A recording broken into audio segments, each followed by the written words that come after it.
Prieteni, bună seara! Iată și șantierul nostru început din raionul Orhei.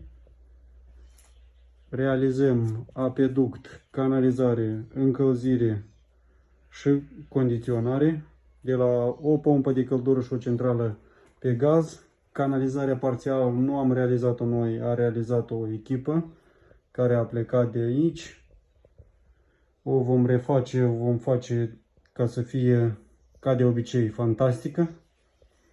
Aici este blocul sanitar. Mâine va fi total schimbat. Am început cu rețelele tehnice.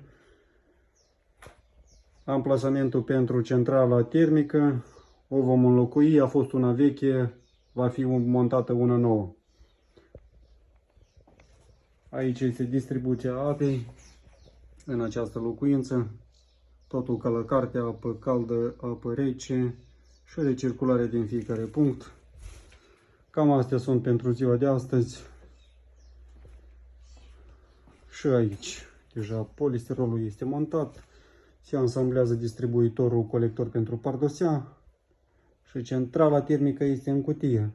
Între timp, mâine sau poimâine o vom monta pe perete și toată furnitura de materiale. Polistirolul este placat, urmează folia, banda perimetrală, cea mai importantă, a fost montată. Ulterior vine folia și țeava, probă de presiune și plecăm de aici, din acest șantier. Cam astea, prieteni, pentru seara de astăzi. Vă urez succes tuturor. Pe curând!